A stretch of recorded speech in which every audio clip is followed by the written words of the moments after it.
The first movie that I saw that made an impression on me was Pretty Woman. So I probably know most of Julia's lines in that movie.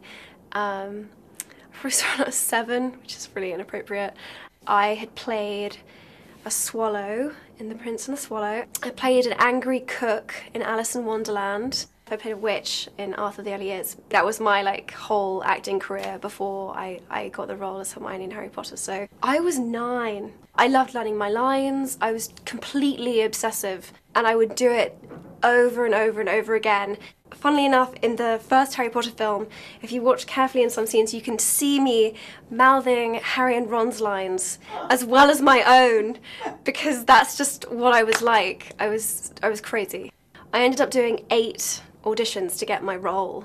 I auditioned with maybe 3 or 4 different sets of Harrys. I would just literally sit by the telephone and wait to get a phone call, and sometimes it would be weeks. I learned my lesson then that if you're waiting for something to come, it never comes. The phone call always came when I was out of the house, always. And they called me into the producer David Heyman's very pristine white office. He said, we just wanted to tell you that you are the preferred candidate for the role of Hermione. And I remember thinking, what does preferred candidate mean? Within about half an hour, they'd taken a photograph of Dan, Rupert and I, which was then broadcast on the internet. Of the 3 of us had been cast. We moved straight into a hotel. There were press outside our house. It was like this crazy whirlwind, like something from a movie. Whether I'd been cast as Hermione or not, I was always a very serious child. I remember being 13 and girls being like, Felicity is gonna kiss Ben on the school fields. It's amazing I had any friends, because I just remember saying, well, that's stupid. It's too young to mean anything. He doesn't love her, and that's just a waste of time.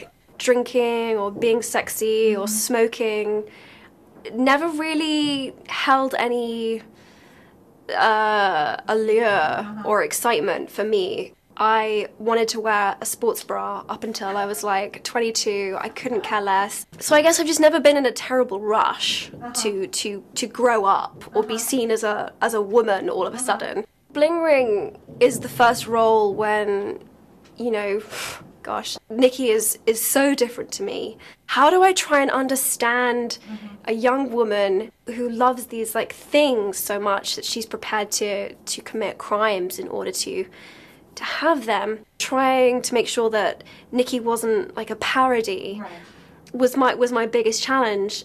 The costumes were amazing. The low-cut, juicy couture, and the skin-tight dresses, I would say, is the costume. I'm like, oh, we can see a bra strap here. We need to do something about this. She's like, no, sweetie. Nikki's all about the bra strap showing. I'm like, right, okay, different mindset. Okay, what did I keep? I don't know. Things that I feel will be the most iconic of Nikki will be her tramp stamp.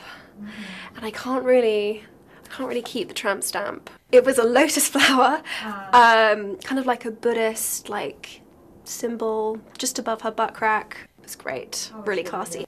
I think when it finally started to hit home that I was really famous, I sort of lived in denial for as long as I possibly could, telling myself, oh, I'm famous for 2 weeks of the year when the Harry Potter movie comes out, and then everyone forgets about who I am. Up until the age of 18, I would take the Oxford Tube, which is a public bus up and down from London. I got to the point where the fact that I was on the bus would spread from one end to the other, and it would just start to get totally crazy, and I'd be like, why am I doing this to myself? It probably wasn't advisable to go to college and room with a complete stranger who I had no idea who they were, or and to share a bathroom with 8 other people. That was my rebellion in a funny way, was my insistence to be normal and do normal things.